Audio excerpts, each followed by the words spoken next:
Hey guys, thanks for checking out the My Career Path podcast. Today we're going to be talking about a lifetime of learning. Just something that I've been thinking about since I've graduated from college and from high school, as I now have the reins to my own learning. So this is something that I kind of dove into. Just want to do a little bit more research on how we can keep learning and how we can keep improving ourselves. So take a listen.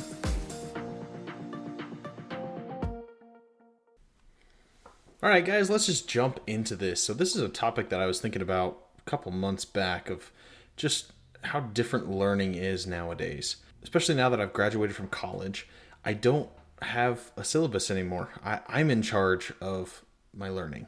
So I found this quote by Albert Einstein. Intellectual growth should commence at birth and only cease at death, which is what the title of this episode is, A Life of Learning. And I think learning is a huge part about being human. We learn to be able to change our circumstances and our life. I mean, you had to learn to do everything. And something I've found really interesting over the past few weeks and months and years are seeing my nieces and nephews kind of grow up. So my brothers and sisters, we're all getting to that age where we actually are starting to have kids of our own, which is still weird and probably will be for the foreseeable future. I don't know if it ever becomes not weird. But some of the most fun parts about seeing my siblings be parents is seeing them see their kids learn things. I mean, you'll just see them playing with a toy and they'll figure out what a certain button does. You'll see them turn something on for the first time and you just see them light up. I mean, they learn so much so fast. And then as we continue to grow up and grow older from, being little kids figuring out whatever we can about the world, it becomes a lot harder. So we grow up, we go to school, and we have kind of our teachers who kind of outline what we're going to learn, how we're going to learn over the next few weeks, over the next few months. So we continue our learning, we continue until we eventually get our degree, or we eventually get our certificate, or whatever we were hoping to get, and then we go into our careers. And then in our careers, we learn the job, we do pretty well at it, and then I feel like it kind of fades, which is what I've kind of been feeling over the past year, I would say, as I've been promoted and gotten to this new position where I just feel like I've stalled a little bit. So after college or these trade schools or even our high school experience, we're handed the reins for our own learning. We aren't given a syllabus that outlines everything that we need to do. We have to decide what we want to learn. And I think that's a really important distinction. Learning doesn't just stop when we get out of class. You have to decide what you want to learn. I mean, you have complete control, and it's more available than ever before. With the internet, with YouTube, with the different courses and classes that are available online, I mean, the sky's the limit. And you can choose whatever you want to learn. If you want to learn to be a Twitch streamer, go for it. If you want to learn to make a YouTube channel, do it. If you want to learn how to make a table, if you want to learn how to repurpose shoes, if you want to learn little life hacks, I mean, that's all available at your fingertips. I would say to set dedicated time in order to learn more, because I think it's way too easy to just go along with life, to be content with where we are and where we're going. And we really shouldn't be. We should really be looking to improve ourselves and improve those around us. One, it'll help in our careers. We'll probably earn more. We'll have a greater impact, and we'll have a greater sense of purpose. Those are the three biggest things. And then additionally, your family relationships will be better. Your relationship with your spouse will be better because you're actively improving yourselves. I remember graduating from college, having my degree finally, and going, finally, I get to decide what I get to do with my time. I get to decide how I want to spend my time. Gone were the days of going to my part-time job, coming home, writing an essay for 3 hours, going to bed, going back to work, writing, and the cycle continues. I finally got to go, I get to work my 8 to 5, I get to come home, and I get to do whatever I want. I have complete control. I don't have any due dates. I don't have any assignments. It's all on me. For the first few weeks, it was awesome. I did whatever I wanted. I played video games whenever I wanted. And I spent a lot of time just watching videos. But after a couple weeks, it just felt like I had to fill time.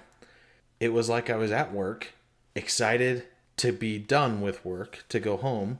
And then when I'm at home, I have this weird feeling of boredom. Like, okay, I just need to kill the next 3 hours so I can go to bed, so that I can go to work, so that I can have that anticipation of going home again. And that sucked. I really didn't like that. And eventually it just wore on me, which is why I started this podcast and started up a couple other hobbies to try to figure out, okay, instead of filling the time that I have, why don't I use it? Why don't I find a way to improve myself, hopefully provide myself with some new outlets and new opportunities that'll come up that I enjoy? Give me something to look forward to. Don't look to just fill your time. Use it. Find a way to improve yourself, learn something new, cook a new recipe. There's so many options out there. I also think another important part of learning is in our ever-changing workplace environment. I mean, right now, AI is becoming more and more prevalent. I mean, AI wrote the intro and outro music to this podcast. I don't know how to write music. I know how to read music, but I had no idea how to write music. And so I just Googled AI writing music. I'd seen the ads, how AI is changing marketing, AI changing blog writing, use AI to improve your writing and everything else. And it's even becoming somewhat of a problem in the school system where kids are turning in AI written essays and things like that, which I don't recommend. But it just provides this weird kind of intermittent point where AI is becoming more and more prevalent. It's becoming better and smarter, and we're able to utilize it more in our careers. I mean, writing blog posts is so much simpler now because an AI can generate a quick 2-page paper on whatever topic because it has so much data that can sift through so quickly. I mean, I can only read so many articles. I can only research so many videos, but AI can do it instantaneously and write it a lot better. Now, does that mean everything that AI does is better than what we can do? No. But I do feel like it's going to become more and more prevalent, and it just kind of points to technology is ever changing. We have to continue to look at ways that we can improve and look at ways that times are changing and kind of adapt with the times. I mean, the lives that we're living now are way different than what our parents had or what our grandparents had. So here are some of the learning resources that I use. This isn't a sponsored segment. It's just something that I use over the course of my life and what I enjoy. The first one is probably the library. I mean, it seems like a little outdated because you have the internet and you can look up anything you want. But reading books it's not nearly as prevalent as it was because it's hard. And I'll get into more about that later. So the first one is library. Learning from people who have dedicated time to studying a topic and took the time to write out their thoughts and their feelings about said topic. The next one I've looked at is called LinkedIn Learning. LinkedIn is a phenomenal resource for those looking to jobs, looking for networking. It's something that I'm learning to use better and more effectively, to reach out to people, to get myself noticed, to get myself seen. LinkedIn Learning, you get a free 30-day trial just so you can kind of, dip your toes in it, see if you actually like it. But LinkedIn Learning does a similar thing to what like Udemy, Coursera, even to some extent YouTube, Masterclass, kind of things like that, where you can pay these subscriptions in order to take classes from people who have written out these courses. Which is why I think the public school system, especially in the college and university level, is just becoming a little bit, not outdated, but just different. I mean, there's so much information available out there that you can find if you're willing to look and willing to spend the time. And you can also get it for a little bit cheaper, which is kind of what I feel like our world is shifting to, is more of how dedicated are you to learning this? Because you can become an expert in just about anything on your own if you put enough time into it. The other thing I'd say is scrolling on your phone.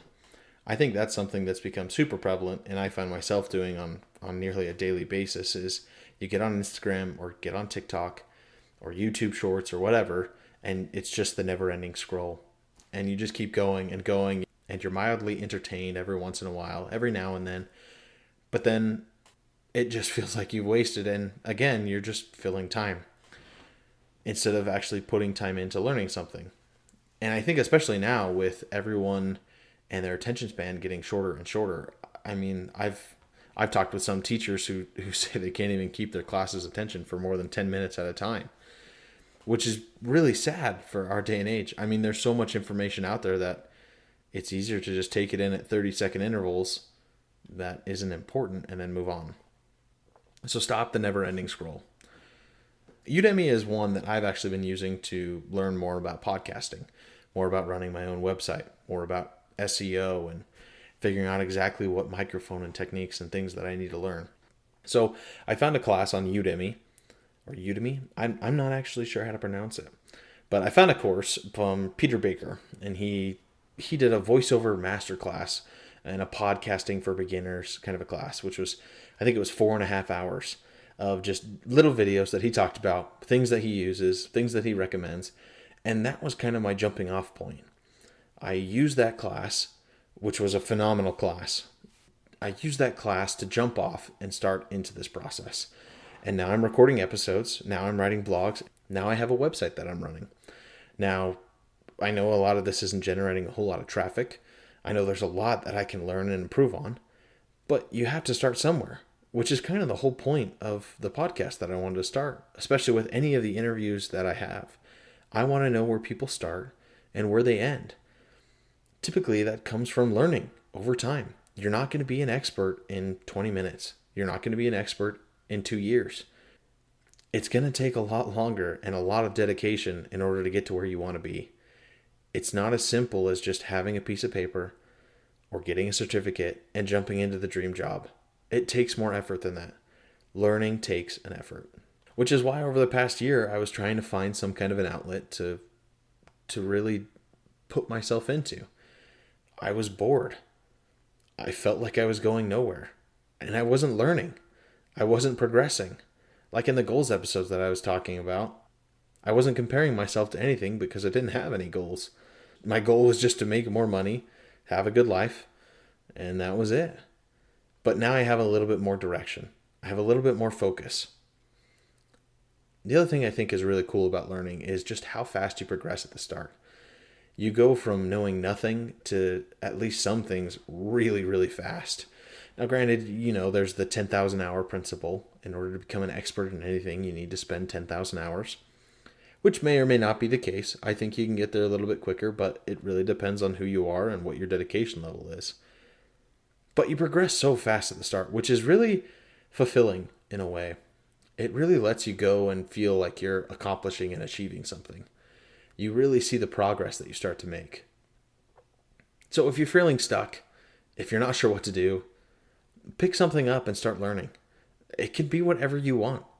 If you want to learn something more about your career, if you want to learn something more about technology, do something about it. There's so many resources available at our fingertips.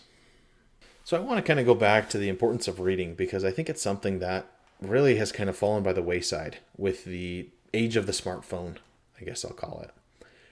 Where the smartphone has just kind of taken over. I mean, I can't leave the house without my smartphone. It's always on me. And it is kind of an addiction. I mean, I've seen those memes that, the smartphone is like attached around someone's arm. You can't let it go. And it's always with you. And to some extent, that's true. I mean, we're more connected than ever, but sometimes we can also feel more isolated than ever. And so I really want to encourage people to read a little bit more, even if it's just 15 to 30 minutes a day. Pick up a book and start reading. Start learning and delving into the thoughts of some other people. So I was looking over some articles about how reading kind of affects our brains and how reading affects our lives. And I came upon this one from Cornerstone University. And it gave basically 5 different ways that reading actually improves our brain and improves ourselves. And the first one is that reading helps with empathy. And empathy is important because it helps us connect with people and build relationships. If you want to have a successful career, you're going to have to know the right people. In all my interviews about their career paths and about what they've done for work, you have to build a relationship. I mean, I ask people about mentors. I ask people about bosses. And that's what comes up is, what was that relationship like? How did you connect with people? How did you solve said problem? Business is just people trying to make a difference. We have to be able to connect with one another in order to find fulfillment and achieve a successful career. Because if you want to make money, if you want to have a successful business, you have to work with people. You have to care a lot more. The best things in life take work. I was reading a book called The Richest Man in Babylon, which is a book review that I'm going to be doing here in a few weeks. This was the quote. "I like work. I like good work, for work is the best friend I've ever known. It has brought me all the good things I've had." We'll jump back into the episode in just a second. I just wanted to jump in and say, if you have any thoughts or ideas or feedback for me, I'd really love to hear from you. I want to know what kind of careers you guys are interested in, who you want to hear from, what career paths you'd like to hear. I just want to try to tailor it as best I can to whoever's listening. So please feel free to reach out to me. Email me at colten, that's COLTEN, at mycareerpathpodcast.com, or just go to my website and scroll down to the bottom and send me a quick message. I just want to hear from you guys, or you could tag me on social media. I got Facebook, Twitter, Instagram. I'm still working on getting everything set up, but I'd really appreciate it if I could hear from you guys. Let me know your feedback, your comments, your thoughts, and what you'd like to hear. So thanks so much. Let's get back into it. The best things in life take work. They take a conscious effort. We can't spend too much of our time idly drifting by. And it doesn't have to be a self-help book either. If fiction's what you like, then pick up fiction. Choose a book and start reading. Anyway, going back to empathy, when you're reading a book, you're delving into the thoughts of the author or the characters in some sense. You have to understand them so that you have a more connection and start to actually care. You don't have to just choose a book that you don't like. You have to actually try to understand the thoughts and feelings of the characters and the author. You're spending time in someone else's thoughts and emotions. And understanding and relating to people who are different from us, regardless of their background, can help us so much in building the right relationships, in making those connections and building that network. The second way reading helps us is how it helps us reduce stress and even sleep. Life gets busy and stressful. It can be super overwhelming and difficult to juggle work and school, as well as family and romantic relationships. But reading actually relaxes you and provides you an escape as you explore someone else's world or thoughts. And I think most of us have heard how screens and blue light can keep us awake at night if that's the last thing we see at bed. But reading helps us kind of put ourselves at ease. And if we do it consistently, reading can actually help us to relax. It can be kind of a signal to our brain if we do it right before bed that, hey, it's time to wind down. It's time to kind of take it easy and get ready. You'll have better sleep if you start reading. The third reason is how reading improves our vocabulary. I can't tell the number of times that I've been watching a TV show or listening to a podcast or whatever else, and you just hear a word and you're like, I'm not sure what that means, but it doesn't really matter. I can kind of understand from the context, and you move on. But when you actually have to read a word and you kind of go across something and you're like, I'm not sure what that means. I'm not sure how that works. And you take time to learn it and actually look it up and figure out the meaning. It's kind of crazy to me because the last, several times that I've learned a new word, that I'm like, that's kind of a weird word. Like one I learned recently was sardoodledom, which is like a work of drama with like an insignificant plot. Like the characters have, a mild argument that if they just had a little communication, it would be resolved. But that's a sardoodledom. And the other one was huacha, which is an ancient Chinese weapon that you basically shot like rocket arrows. And the cool thing about learning new words is you start to hear it more when you actually learn them and share them with other people. Like the huacha, for example, I shared it with my wife and I was like, yeah, I saw it on Mythbusters. And it's just this like ancient Chinese weapon that they used. They shot like 100 arrows, just like super fast. It was way faster than any archer could. And so we watched the video. And then literally 2 days later, I was watching a video on YouTube and he was talking about a huacha. And I was like, that's bizarre. And would I have known he was talking about a huacha? I don't know, maybe. But it's just as you learn new words, it pops up in your life, which is really weird and actually really cool because it really shows that your learning is paying off. The fourth reason is how reading actually improves your mood. And I think this is a huge part, especially with careers, because who you are at work and who you are at home is who you are.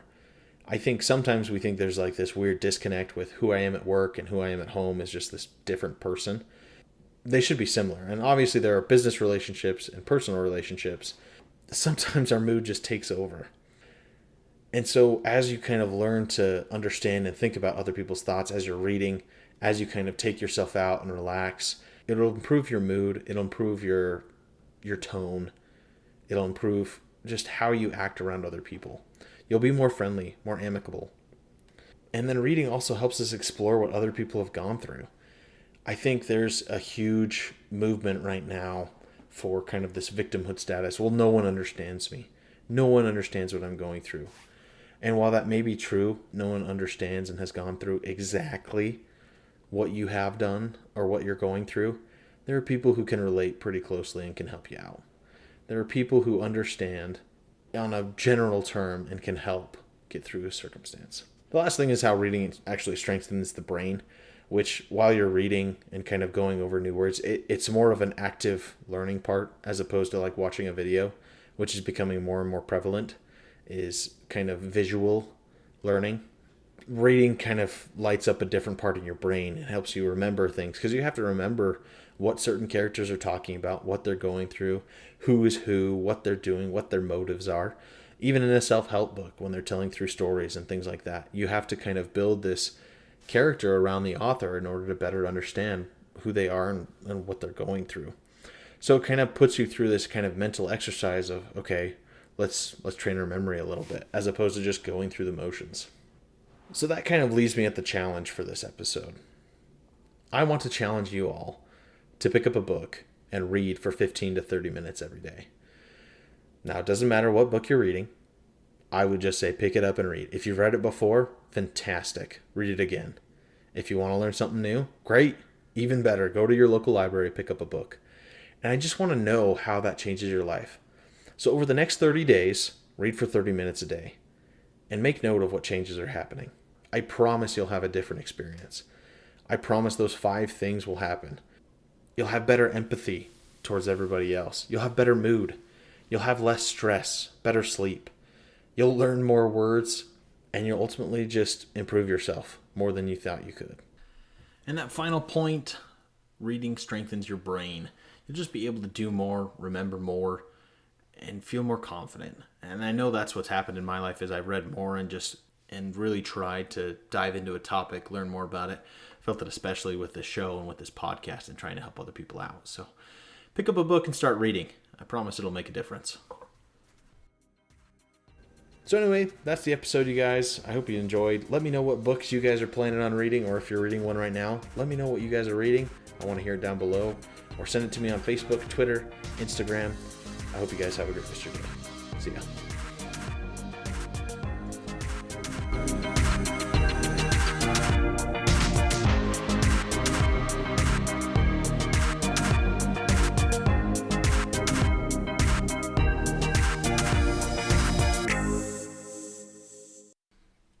If you like the show, leave a 5-star review. Check out my social media pages and my website, mycareerpathpodcast.com. Let me know your feedback. I just want to hear from you. Thanks for tuning in. Check back next week.